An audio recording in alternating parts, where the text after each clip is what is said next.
मित्रों, diabetes management का जो सर्वाधिक महत्वपूर्ण पहलू है वह है ग्लाइसेमिक कंट्रोल। इसके लिए ये आवश्यक है ये समझना कि ग्लाइसेमिक कंट्रोल को हम एसेस कैसे करते हैं। आइए आज हम शॉर्ट टर्म ग्लाइसेमिक कंट्रोल और लॉन्ग टर्म ग्लाइसेमिक कंट्रोल के पैरामीटर्स को समझते हैं कि इनके लिए किस प्रकार से इनको मेज़र किया जाता है और इनका इंटरप्रिटेशन हम किस प्रकार से करते हैं। जैसा कि हमने बताया कि ग्लाइसेमिक कंट्रोल को हम शॉर्ट टर्म मेजर्स और लॉन्ग टर्म मेजर्स से नापते हैं। शॉर्ट टर्म पैरामीटर्स हमारे प्लाज्मा ग्लूकोज का एस्टिमेशन है।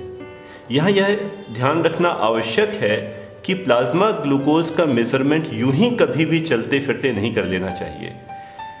एक और बात ध्यान में रखनी चाहिए कि प्लाज्मा ग्लूकोज को हम कभी क्लॉक के हिसाब से टाइम नहीं करते हैं कि सुबह 6 बजे इतना, दोपहर में 12 बजे इतना, शाम को 4 बजे इतना, बल्कि इसकी टाइमिंग हमें मील्स के अकॉर्डिंग करनी होती है।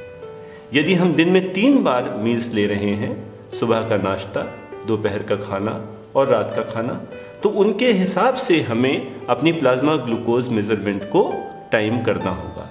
इसका अर्थ हुआ कि प्रत्येक मील के पहले प्री मील और प्रत्येक मील के 2 आवर्स के बाद पोस्ट मील। तो इस प्रकार से हमारे मुख्य 6 टाइम जोन्स हुए जिसमें हम प्लाज्मा ग्लूकोज को मेज़र करेंगे। प्री ब्रेकफास्ट और fasting and after breakfast, pre lunch and after lunch, pre dinner and after dinner. कुछ सेंसिटिव लोगों में हम मिडनाइट प्लाज्मा ग्लूकोज को भी मेज़र करते हैं। तो इस प्रकार यह 6 मील रिलेटेड और एक मिडनाइट, ये 7 टाइम स्केल्स हैं, टाइम जोन्स हैं जिसमें हम प्लाज्मा ग्लूकोज को चेक करते हैं। रैंडम प्लाज्मा ग्लूकोज का मेजरमेंट केवल और केवल इमरजेंसी के लिए ही रखना चाहिए। अब यह प्लाज्मा ग्लूकोज तो हर समय घटते और बढ़ते रहते हैं। मील के पहले कुछ होंगे, मील के बाद कुछ होंगे, 3 घंटे बाद कुछ और हो जाएंगे। तो इस प्रकार इनके फ्लक्चुएटिंग लेवल्स को एसेस करना डिफ़िकल्ट होता है। तो इसलिए हमें कुछ लॉन्ग टर्म मेज़र भी चाहिए जो हमको एक लंबे समयांतराल में ग्लाइसेमिक कंट्रोल कैसा चल रहा है इसके विषय में जानकारी दे। यह 2 प्रकार से किया जाता है। हम जानते हैं कि जब भी ग्लूकोज लेवल बढ़ता है तो वह डिफरेंट प्रोटीन्स के साथ एसोसिएट होके उनका नॉन एंजाइमेटिक ग्लाइकोसाइलेशन करा देता है। यदि वह प्लाज्मा प्रोटीन्स के साथ एसोसिएटेड हो तो यह फ्रक्टोसामीन एक टेस्ट है जो भी इसको मेज़र करता है। यदि यही ग्लाइकेशन या ग्लाइकोसाइलेशन हमारा हीमोग्लोबिन का हो जाता है तब उसे हम ग्लाइकोसाइलेटेड हीमोग्लोबिन या HbA1c के माध्यम से टेस्ट करते हैं।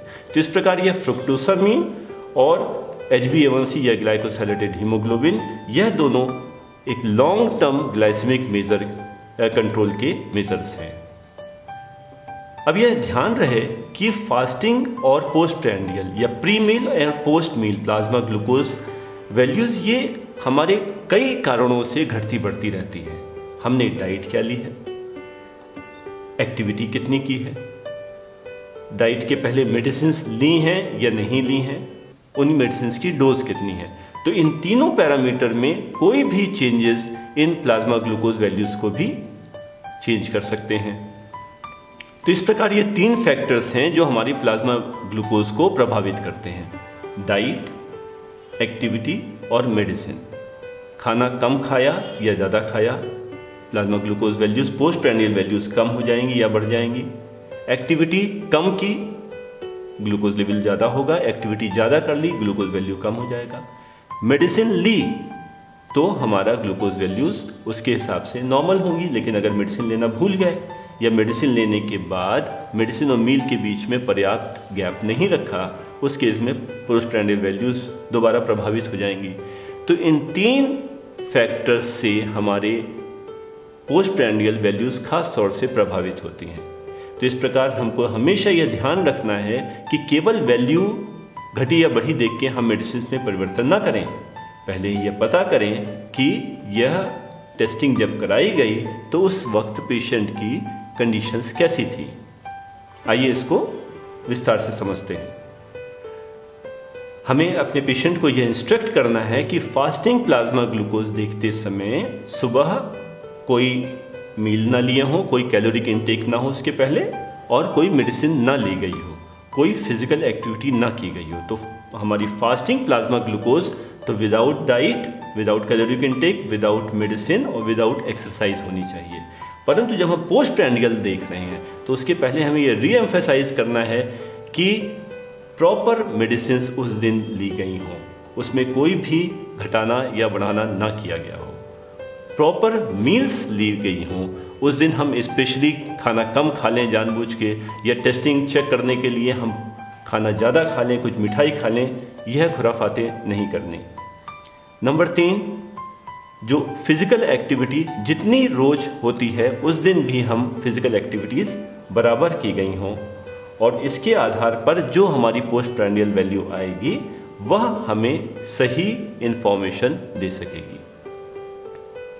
तो मित्रों, फास्टिंग और पोस्ट प्रैंडियल या प्री मील और पोस्ट मील प्लाज्मा ग्लूकोज के लेवल्स को एस्टिमेशन के बाद जो दूसरा इंपॉर्टेंट पैरामीटर है जो हमें लॉन्ग टर्म ग्लाइसेमिक कंट्रोल को बताता है वह है HbA1c, जिसे हम ग्लाइकोसाइलेटेड हीमोग्लोबिन भी कहते हैं। वास्तव में जब भी ब्लड में ग्लूकोज लेवल एक सीमा से ऊपर होता जाता है तो यह glucose without requiring any enzyme, यह हमारी सारी प्रोटीन्स के साथ में एसोसिएट होता जाता है, और इस प्रोसेस को हम ग्लाइकेशन या ग्लाइकोसाइलेशन कहते हैं। तो ब्लड ग्लूकोज लेवल ऊपर जाने पर यह हीमोग्लोबिन, जो कि स्वयं एक प्रोटीन है, उससे भी एसोसिएट हो जाता है, जिससे ग्लाइकोसाइलेटेड हीमोग्लोबिन का निर्माण होता है। और यह ग्लाइकोसाइलेटेड हीमोग्लोबिन नॉर्मल हीमोग्लोबिन से विपरीत इसकी काइनेटिक्स बिल्कुल अलग होती हैं। तो इसको हम स्पेक्ट्रोफोटोमीटर के माध्यम से इसको एक अलग पीक के रूप में आइडेंटिफाई करते हैं। यह ग्लाइकोसाइलेटेड हीमोग्लोबिन हमें पिछले 120 डेज का एवरेज ग्लाइसेमिक कंट्रोल की इंफॉर्मेशन देता है। यह 120 डेज कहाँ से आया? हम जानते हैं एक आरबीसी की एवरेज लाइफ स्पैन 120 डेज होता है, और आरबीसी जब तक रहेंगी तब तक उसमें HbA1c रहेगा। तो जब एक आरबीसी जो 120 डेज तक रह रही है तो उसका हीमोग्लोबिन जितना ग्लाइकोसाइलेट होता जाएगा वही ग्लाइकोसाइलेटेड हीमोग्लोबिन का एवरेज ग्लाइसेमिक कंट्रोल का इंफॉर्मेशन दे सकेगा। अब यह ध्यान रखना है कि इस 120 डेज के लाइफ स्पैन में जो HbA1c हम मेज़र करते हैं वह पूरा 120 डेज का नहीं होता, क्योंकि सर्कुलेशन में आरबीसीज लगातार आ रही हैं और लगातार पुरानी आरबीसीज, डेड आरबीसीज रिमूव होती जा रही हैं। तो जो HbA1c हम मेज़र कर रहे हैं उसमें maximum contribution 50% contribution last 1 month का होता है। तो आज अगर हमने HbA1c मेज़र किया तो आज से जो 1 महीना पहले, मतलब इस लास्ट 30 डेज का कंट्रीब्यूशन 50% होगा।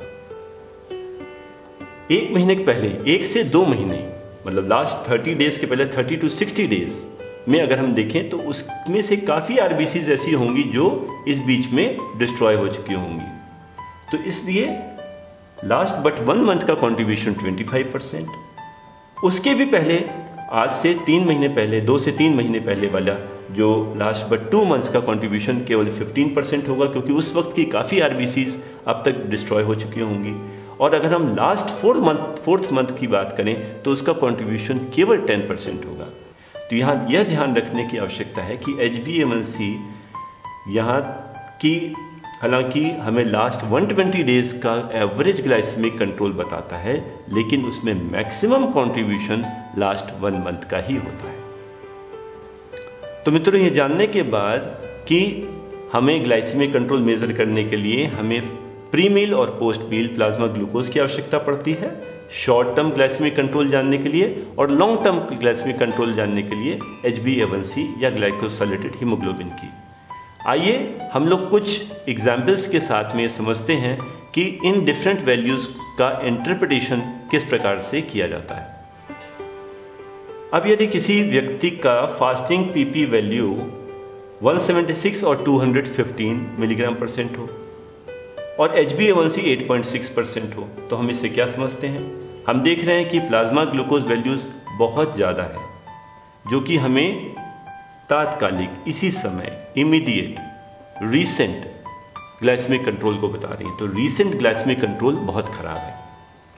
HbA1c हमें long term glycaemic control last 4 months का बता रहा है, जो कि 8.6 है, जिसका टारगेट हमारा अधिकतर 6.5% से कम लेते हैं। यह भी बहुत खराब है। इसका अर्थ यह हुआ कि यह व्यक्ति हमारा इमीडिएट अनकंट्रोल और लॉन्ग टर्म अनकंट्रोल के साथ प्रेजेंट कर रहा है। तो इस प्रकार हम प्लाज्मा ग्लूकोज से इमीडिएट कंट्रोल और ग्लाइकोसिलेटेड हीमोग्लोबिन से लॉन्ग टर्म कंट्रोल के असेसमेंट के आधार पर यह कह सकते हैं कि यह लॉन्ग टर्म अनकंट्रोल्ड पेशेंट है, जो कि इस वक्त जब दिखाने आया है उस समय भी हम जिसकी ग्लाइसेमिक कंट्रोल बहुत खराब है।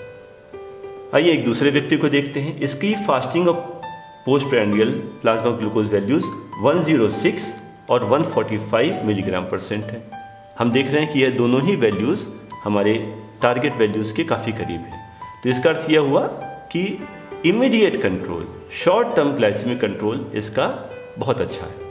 HbA1c जो लॉन्ग टर्म ग्लाइसेमिक कंट्रोल है, ये भी 6.6%, जो कि 6.5% से कम रखना चाहिए। तो ये भी काफ़ी अच्छा है। तो यह व्यक्ति हमारा शॉर्ट टर्म और लॉन्ग टर्म ग्लाइसेमिक कंट्रोल के हिसाब से काफ़ी अच्छे वेल कंट्रोल्ड स्टेटस में है।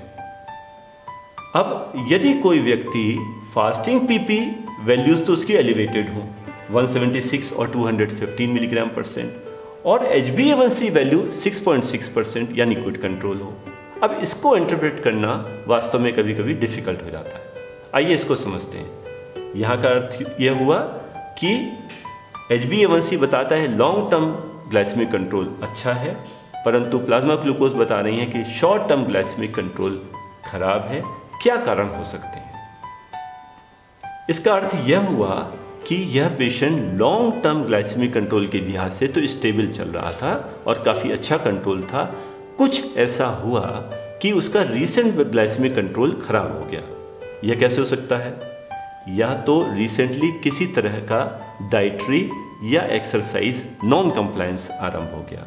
अब वो किसी वजह से न तो डाइटरी कंप्लायंस, डाइटरी रिस्ट्रिक्शंस को फॉलो कर रहा है, ना फिजिकल एक्टिविटी कर पा रहा है। इसके अतिरिक्त हो सकता है अभी उसकी रिसेंटली मेडिसिन्स बंद हो गई हों या कम हो गई हों। इसके अतिरिक्त अनेकों तरह के फिजिकल और इमोशनल स्ट्रेस से भी ग्लाइसेमिक कंट्रोल बिगड़ जाता है। कोई रिसेंट इन्फेक्शन हो गया, कोई ट्रॉमा, इंजरी, सर्जरी या मेंटल स्टेटस, एंजाइटी, डिप्रेशन, उस केस में भी हमारा रिसेंट ग्लाइसेमिक कंट्रोल खराब हो सकता है। आइए इसकी ठीक विपरीत अवस्था को समझते हैं। यदि किसी व्यक्ति की फास्टिंग PP 116 और 145 मिलीग्राम परसेंट है, लेकिन HbA1c 8.6 है, यह बता रहे हैं कि वो रीसेंट उसका कंट्रोल तो अच्छा है, लेकिन लॉन्ग टर्म कंट्रोल खराब है। इसके क्या क्या कारण हो सकते हैं? वास्तव में ऐसा तब होता है जब व्यक्ति ओवरऑल तो बहुत ही अनकंट्रोल्ड हो, लेकिन रिसेंटली उसने उसको इम्प्रूव करने के लिए कुछ एक्टिविटीज़ आरंभ कर दी हो। अब उसका डाइटरी कंप्लायंस काफ़ी सुधर गया हो, एक्सरसाइज कंप्लायंस बेहतर हो गया हो, जिसने उसकी ब्लड शुगर जो एलिवेटेड वैल्यूज़ थी उनको कम करना आरंभ कर दिया। मेडिसिन्स में पहले वो इरेगुलर रहता हो और अब उसने मेडिसिन्स रेगुलरली लेनी आरंभ कर दी। या ये भी हो सकता है कि पहले वो मेडिसिन्स जो लेता हो, अब अनकंट्रोल्ड देख के उसने मेडिसिन्स की क्वांटिटी बढ़ा दी। तो रीसेंट चेंज इन मेडिकेशन, इसके कारण से ऐसा हो सकता है। कभी कभी कुछ पेशेंट्स ज़्यादा समझदारी दिखाते हैं और वो जब डॉक्टर को चेक कराने जाते हैं तो उसके पहले अपनी मेडिसिन्स को 1-2 टैबलेट बढ़ा लेते हैं। तो समझते हैं कि जब हमारी ग्लूकोज वैल्यूज़ नॉर्मल आ जाएंगी तो हम उससे डॉक्टर की डांट से और घर वालों के उलाहनों से बच जाएंगे। तो वास्तव में ये वो कारण है जिनके कारण से long term uncontrolled patient short term control के साथ में प्रेजेंट करता है। तो इस प्रकार मित्रों हमने यह समझा कि ग्लाइसेमिक कंट्रोल को short term measures, pre meal और पोस्ट मील प्लाज्मा ग्लूकोज की वैल्यूज़ से, और लॉन्ग टर्म मेजर्स मुख्यतः ग्लाइकोसिलेटेड हीमोग्लोबिन HbA1c जो कि हमें पिछले 120 डेज़ का एवरेज ग्लाइसेमिक कंट्रोल बताता है, और कभी कभी फ्रुक्टोसामीन जो कि हमें पिछले 1 महीने का ग्लाइसेमिक कंट्रोल के विषय में बताता है। इनके माध्यम से हम इनका असेसमेंट कर सकते हैं और इन वैल्यूज़ को आपस में कोरिलेट करके हम यह निर्धारित कर सकते हैं कि वह व्यक्ति शॉर्ट टर्म और लॉन्ग टर्म में कितना अच्छा ग्लाइसेमिक कंट्रोल के साथ में चल रहा है। धन्यवाद।